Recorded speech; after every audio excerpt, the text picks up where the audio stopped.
Le coronavirus est-il de gauche? Les militants de gauche s'apprêtent à passer un 1er mai confiné. Un 1er mai en mode mineur. Pourtant beaucoup à gauche jugent que la crise du coronavirus fait triompher les valeurs de la gauche. À certains égards, le coronavirus est de gauche. À cause de lui ou grâce à lui, c'est selon, l'État est redevenu interventionniste, le carcan de l'austérité budgétaire a sauté, les entreprises ne versent presque plus de dividendes aux actionnaires, plus personne n'ose parler d'économie dans les soins de santé, la sécurité sociale est saluée, la mondialisation libérale est pointée du doigt. Oui, du point de vue de ces leaders, de ces penseurs, de ces militants, le coronavirus offre un terrain favorable à la gauche. Le constat est partagé par les trois gauches, que l'on retrouve chez nous, les sociodémocrates au PS, la gauche radicale au PTB, et les écologistes chez Écolo. Chacun des trois partis tente de faire entrer la crise du coronavirus dans son propre récit politique. Pour le PS, c'est la démonstration de la nécessité d'un État social, protecteur centré sur les soins. Pour le PTB, c'est la démonstration de la nécessité d'une rupture radicale avec le capitalisme, pour Écolo c'est la démonstration de l'urgence écologique et de la sortie du productivisme. Ces différentes déclinaisons poussent ces trois partis à se montrer plutôt favorables à des élections même, si ce n'est pas toujours assumé. Ce matin dans le soir, Paul Magnette estime que ce serait logique de voter en octobre, même s'il reconnaît que ce serait compliqué, si le coronavirus sévit toujours. À défaut d'élection, le rapport de force est peut-être meilleur pour négocier un accord de gouvernement plus favorable aux partis de gauche. Pourtant rien n'est moins sûr. Souvenez-vous en 2008. La crise est internationale, on parle du retour de l'État, on nationalise les banques, l'image de la finance et de la mondialisation libérale est fortement écornée. À l'époque aussi la gauche pense que la crise le sera favorable. Or, il n'en a rien été.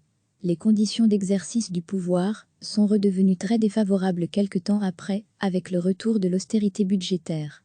La gauche de pouvoir socialiste a trinqué, à l'inverse du PTB, et d'Écolo dans l'opposition. Mais ces victoires électorales des deux autres gauches chez nous, et dans quelques pays d'Europe, Grèce, Espagne, Portugal, n'ont pas l'ampleur des victoires du national-populisme, Orban, Salvini, Johnson, Vlaam Belan, et du libéralisme, Macron, Rutte, Merkel. La bataille des idées et des urnes ne tourne pas à l'avantage de la gauche en Europe. Cette crise est bien différente de 2008. C'est une évidence. Cela n'empêche, il faut se montrer très prudent quant à l'impact politique du coronavirus.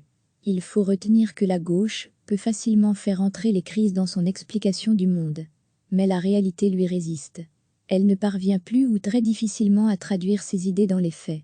Elle ne parvient plus à instaurer du changement dans la vie concrète. La gauche veut, mais ne peut pas, ou ne peut plus. Le coronavirus est-il un game changé pour la gauche? C'est encore trop tôt pour le dire. Recevez chaque matin l'essentiel de l'actualité. Les militants de gauche s'apprêtent à passer un 1er mai confiné. Un 1er mai en mode mineur. Pourtant beaucoup à gauche jugent que la crise du coronavirus fait triompher les valeurs de la gauche. À certains égards, le coronavirus est de gauche. À cause de lui ou grâce à lui, c'est selon, l'État est redevenu interventionniste, le carcan de l'austérité budgétaire a sauté, les entreprises ne versent presque plus de dividendes aux actionnaires, plus personne n'ose parler d'économie dans les soins de santé, la sécurité sociale est saluée, la mondialisation libérale est pointée du doigt.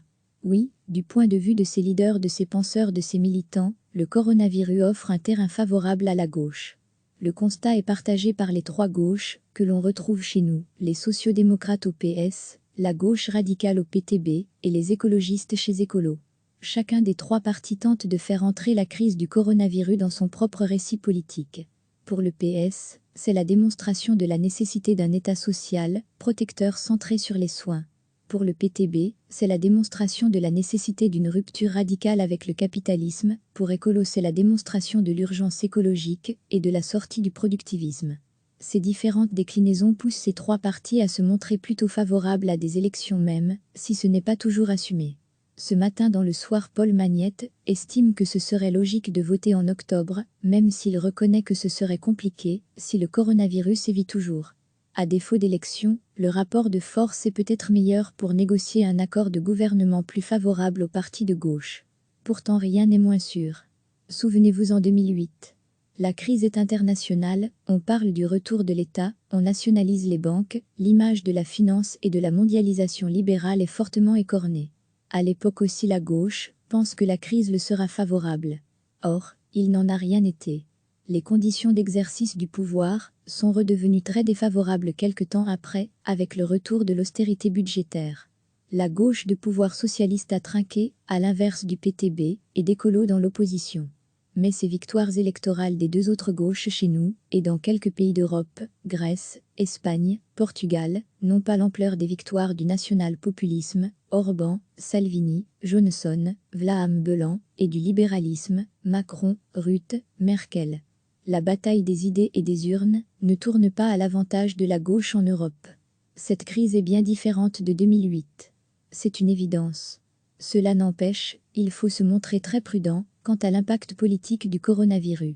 Il faut retenir que la gauche peut facilement faire entrer les crises dans son explication du monde. Mais la réalité lui résiste. Elle ne parvient plus ou très difficilement à traduire ses idées dans les faits. Elle ne parvient plus à instaurer du changement dans la vie concrète. La gauche veut, mais ne peut pas, ou ne peut plus. Le coronavirus est-il un game changé pour la gauche? C'est encore trop tôt pour le dire. Cliquez sur s'abonner pour recevoir les dernières nouvelles.